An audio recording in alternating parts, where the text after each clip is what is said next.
The man who saved your grandmother's life was chemically castrated by the government he worked for. That alone should be enough to keep you watching. But here is what the title did not tell you.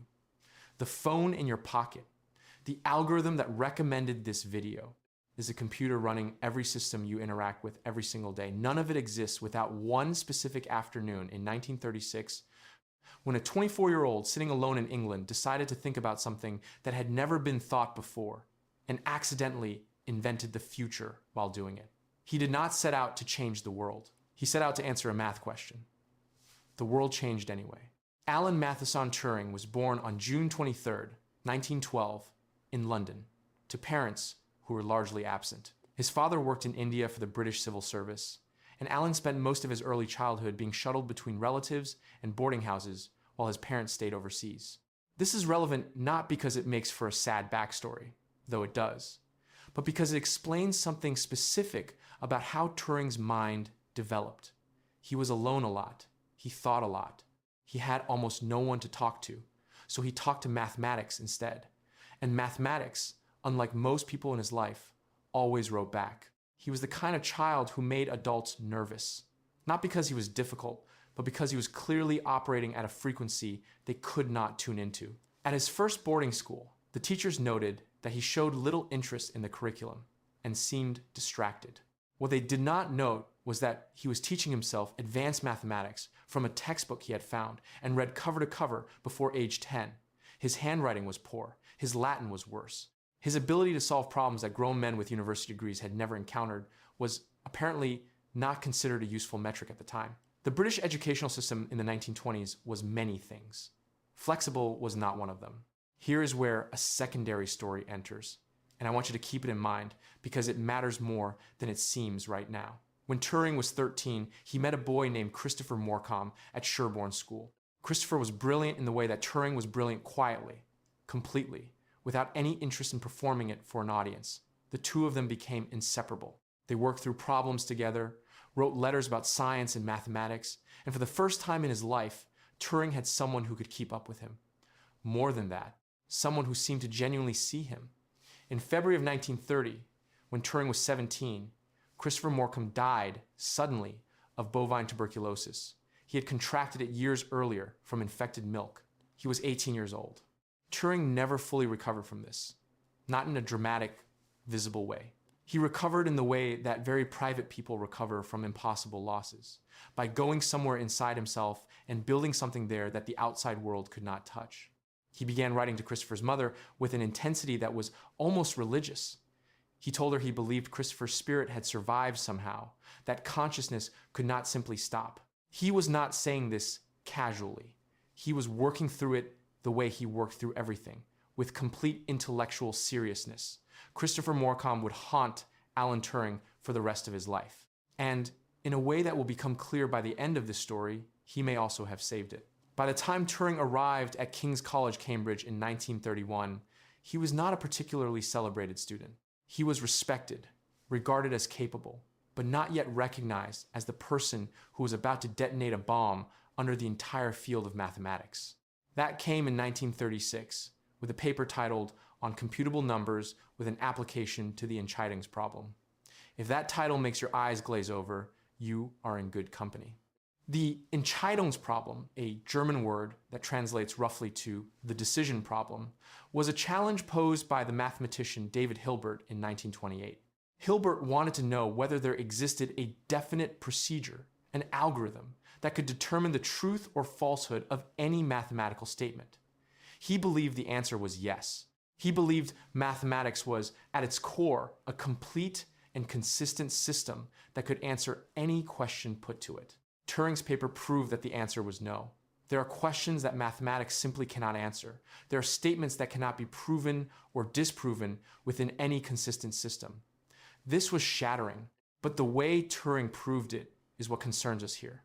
Because in the process of proving it, he invented something. He described a hypothetical machine, what we now call a Turing machine, that could read symbols from a tape, follow a set of rules, and perform any computable operation. He did not build it. He did not need to. The concept alone was sufficient.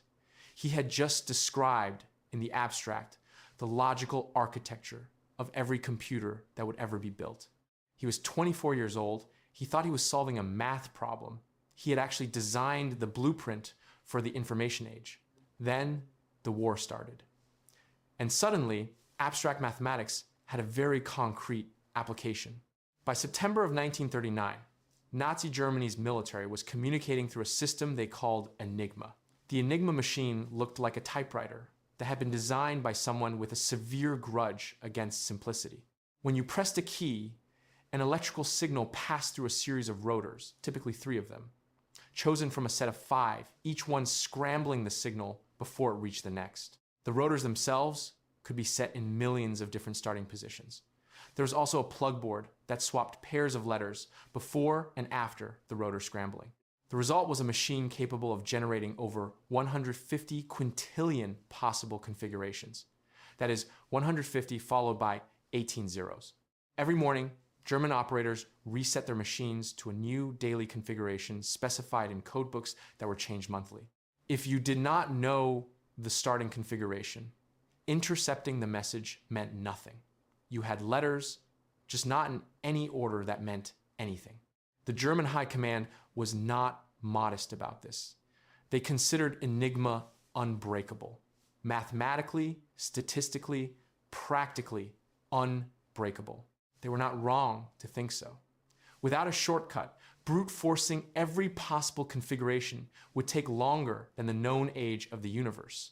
The Allies were intercepting thousands of German messages every day. They understood none of them.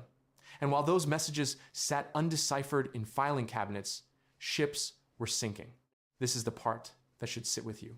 Between 1940 and 1943, German U-boats were hunting Allied supply ships across the Atlantic in coordinated wolf pack attacks.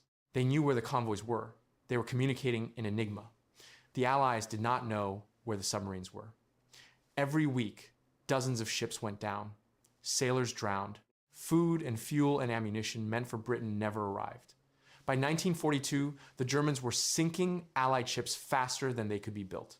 Winston Churchill later said the only thing that ever truly frightened him during the war was the Battle of the Atlantic.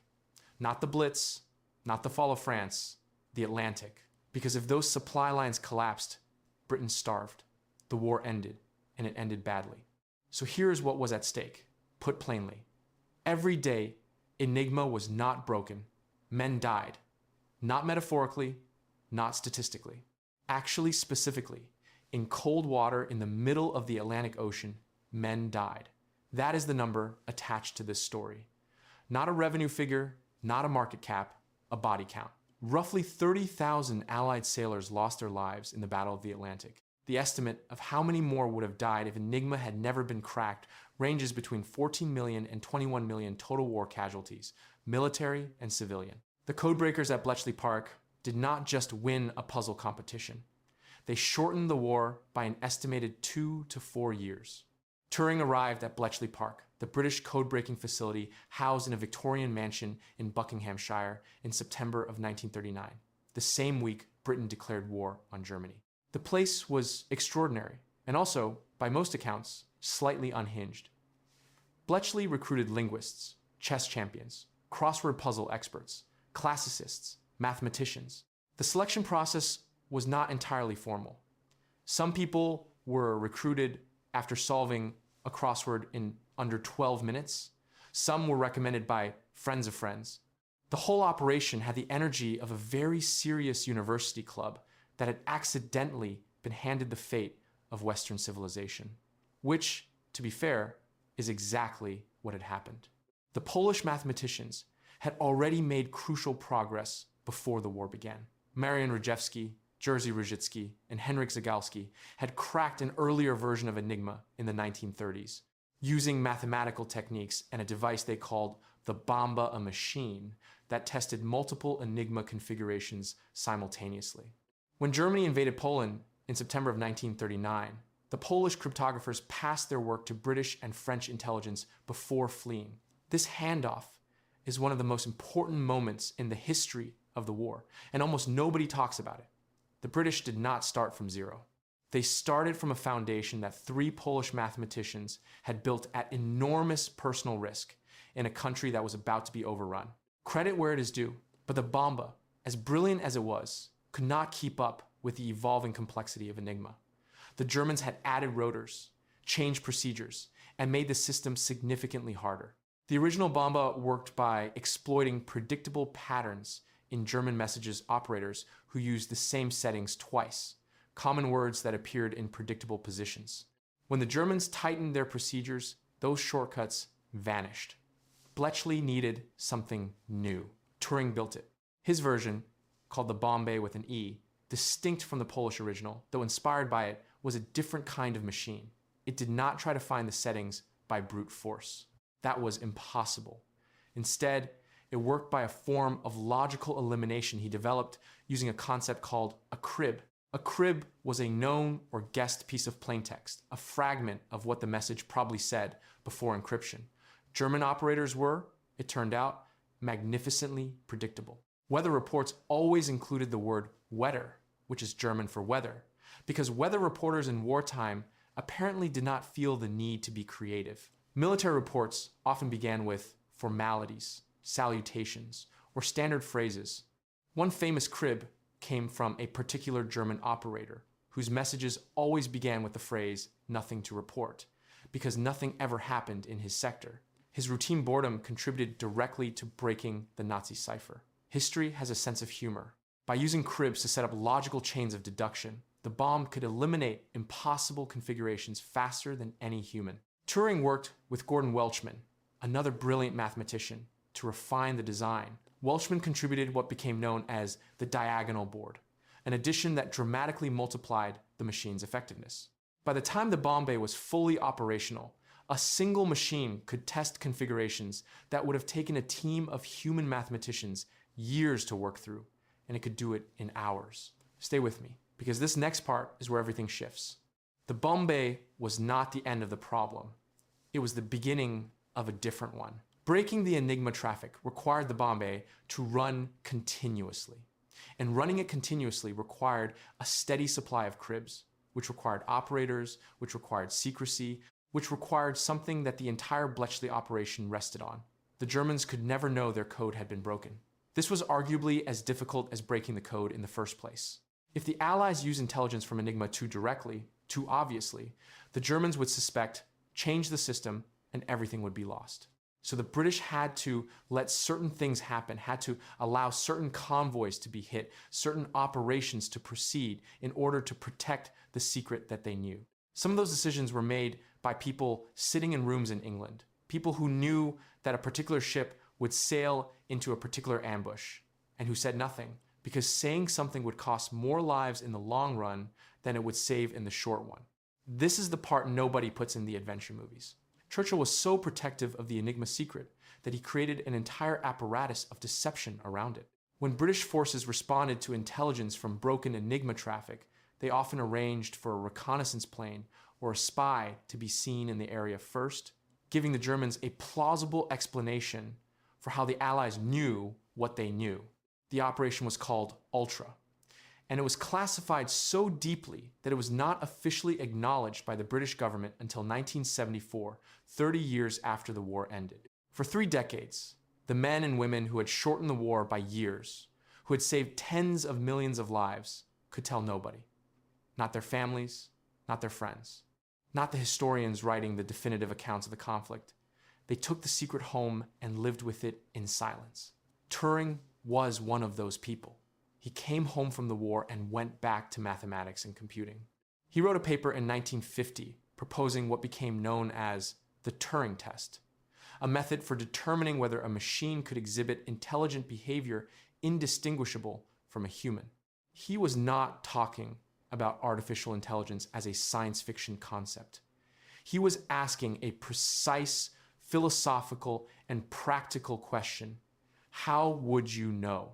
He was already thinking about consciousness, about what it meant for a machine to think, about where the line between computation and cognition actually sat. Given what he had spent the previous decade doing, essentially programming logical reasoning into physical machines to crack codes, this was not a purely academic exercise. he was the person most qualified on Earth to ask that particular question. He also began working on what he called morphogenesis, the mathematical basis for how biological patterns form. Leopard spots, zebra stripes, the spirals in a sunflower. He believed these could be explained through mathematical processes, through reaction diffusion equations that described how chemical signals interact in a growing embryo. This work was decades ahead of its time. It was confirmed experimentally in the 1990s and is now considered foundational in developmental biology. The man cracked the Nazi code and then, in his spare time, mathematically explained why leopards have spots. Take a moment with that. And now, here is what actually happened to him. This is the part that changes how you see the whole story. In January of 1952, Turing reported a burglary at his home in Manchester to the police. During the investigation, he disclosed that he had been in a relationship with a 19-year-old man named Arnold Murray, who he believed might be connected to the break-in. Homosexuality was a criminal offense in Britain at the time. The police charged Turing with gross indecency. He did not deny the charge. He did not believe he had done anything wrong, and he said so. His legal defense, if you can call it that, was essentially to explain calmly that he did not think this was a crime and therefore saw no reason to pretend it had not happened. He was convicted. He was given a choice between prison and chemical castration, which the courts called organotherapy, a term that tells you everything you need to know about how the justice system packages cruelty when it wants to sound reasonable. He chose the chemical castration in the form of synthetic estrogen injections because he apparently believed that he could endure it and continue his work. The treatment caused physical changes, gynecomastia. He described the effects with a certain detached matter-of-factness that is either enormously brave or almost too painful to read, depending on your perspective. His security clearance was revoked. The government he had served, the government whose existence he had arguably protected, deemed him a security risk, not because he had ever betrayed a secret, not because there was any evidence of disloyalty, but because homosexual men, the reasoning went, could be blackmailed. The irony is so severe it becomes almost structural. The man who had kept the most significant secret of the entire war, a secret he carried for years and never broke, was now considered untrustworthy with classified information. Here is where Christopher Morcom comes back. Turing had spent his entire adult life working toward something. Not glory, not recognition, he was not built that way. Something more like proof. Proof that the mind could be formalized, that thought could be modeled, that consciousness was not magic, but mechanism. It was, in the reading that feels most honest to me, the long aftermath of losing someone at 17. If Christopher's mind could be preserved somehow, captured in a system, continued beyond the fragile biological machinery of a human body, then loss was not permanent. Then consciousness was not just a flame that went out. The computer, the Turing machine, the stored program architecture that underlies every device that exists today, all of it was, at some level, a response to grief. A boy who lost his best friend and spent the rest of his life building something that might, in some sense, think. On June 7th, 1954, Alan Turing was found dead in his home. He was 41 years old. A half-eaten apple was found beside his bed. The official cause of death was cyanide poisoning, ruled a suicide. His mother contested this until her own death, insisting it was an accident, that he had been using cyanide in chemical experiments in his home laboratory and had been careless. The question has never been definitively resolved. The apple was never tested for cyanide. The image of the half-eaten apple has become one of the most enduring symbols in the history of technology. Whether the Apple computer logo was a deliberate homage to Turing, the company has never confirmed. Steve Jobs, when asked, said it was a coincidence. Whether you believe that probably says something about you. The British government did not apologize until 2009. Prime Minister Gordon Brown issued a formal apology, calling the treatment of Turing appalling and acknowledging that he had been treated terribly. In 2013, Queen Elizabeth II granted Turing a royal pardon, not a posthumous reconsideration of the charges, a pardon, which is a legal mechanism designed for people who are guilty but forgiven. The distinction matters, and nobody in an official capacity seemed to notice the problem with it. The Turing's Law campaign, which eventually passed in 2017, posthumously pardoned the estimated 49,000 men who had been convicted under the same laws that destroyed Turing. 49,000 men. Most of them are dead. There is a version of this story that ends with the apology and the pardon and calls it resolved. That version is wrong. What Turing built at Bletchley was not just a code-breaking machine. It was proof that logical operations could be industrialized, that deduction itself was a physical process, not a mystical one. The Bombay demonstrated that you could take an abstract mathematical structure, build it in steel and wire and rotating drums, and have it outperform human reasoning by orders of magnitude. That demonstration changed what was possible. After the war, John von Neumann, working in the United States on the ENIAC project, incorporated ideas from Turing's theoretical work into the architecture of the stored program computer.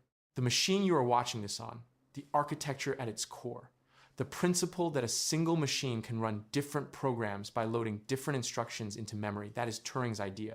Not metaphorically, literally. He wrote it down. It became the template. The internet runs on machines built on Turing's architecture.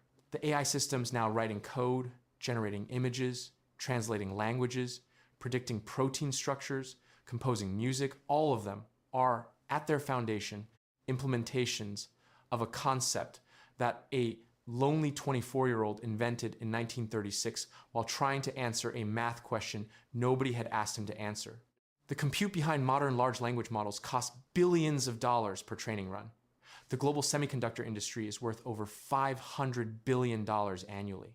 The entire digital economy, every app, every platform, every algorithm, every system traces back in a direct and traceable architectural line to a man who was paid to save the world and then prosecuted for existing. Here is what I keep coming back to.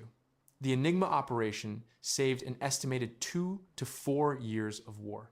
The conservative estimate of lives saved by that time compression is 14 million. The higher estimates go past 20 million. Some historians believe the number is higher still when you account for secondary effects, the rebuilding of Europe, the prevention of famine, the disruption of Nazi extermination programs that were being accelerated in the final years. 14 million lives on the conservative end. 14 million. And the man most directly responsible for those 14 million lives was, 6 years later, being chemically altered by the state as punishment for who he loved. He kept working through it. That is the detail that gets me. Even during the trial, even during the treatment, he kept working. He kept corresponding with colleagues about morphogenesis. He kept thinking about computation and consciousness. He did not become someone else under pressure. He remained stubbornly and completely himself, which was probably the problem. The British government in 1952 was not looking for someone who was stubbornly and completely themselves. It was looking for conformity. And Turing had never once in his life understood why that was something a person should provide. There is a pattern interrupt buried in the middle of this story that most people miss. The Enigma machine was broken partly because of human error operators who used predictable cribs, who repeated settings, who were lazy or overconfident or bored on a Tuesday morning in a submarine pen in Hamburg. The greatest intelligence system ever built was undone, not by superior technology, not by brilliant counterintelligence, but by the ordinary human tendency to take shortcuts when you are tired and nothing has gone wrong in a while. The code breakers at Bletchley were not smarter than the German engineers who built Enigma. They were just paying closer attention to the humans using it. The lesson the intelligence community took from this was essentially that your weakest link is always a person who is having a bad day. The lesson I take is slightly different. The most sophisticated security systems in history have always been defeated by boredom. Let me put the full picture together. A man invents the theoretical basis for all computing in 1936. He uses that theoretical framework to build a machine that breaks the most complex cipher system in the world. He shortens the most destructive war in human history by multiple years. He saves, by credible historical estimates, somewhere between 14 and 20 million lives. He returns home and continues working on problems so far ahead of his time that they are not fully understood for decades. He is arrested, convicted, and chemically altered by the government he served. He dies at 41, alone, with half an apple beside his bed. His work remains classified for 30 years. His name is absent from the victory. The country moves on. And then, 60 years later, every human being on Earth carries in their pocket a device built on his ideas. The contradiction I started with, that the man who saved millions was destroyed by the country he saved, does not resolve cleanly. The apology does not resolve it. The pardon does not resolve it. The statue in Manchester does not resolve it. History does not clean up after itself. It just keeps going, building new things on top of old wreckage. And sometimes the foundation is someone who was never allowed to see what they made possible. Christopher Morcom died at 18 from bad milk. Turing spent the next 24 years trying to formalize what the mind was, how it persisted, whether it could be preserved in something sturdier than a human body. He built the architecture that would eventually power systems capable of passing the test he designed, the Turing test, his own measure of machine intelligence. Programs now pass versions of it routinely. The machines are thinking, by his definition, or something close enough that the difference is no longer entirely clear. He wanted to know if a mind could survive. The answer, it turns out, is yes, just not the way he imagined.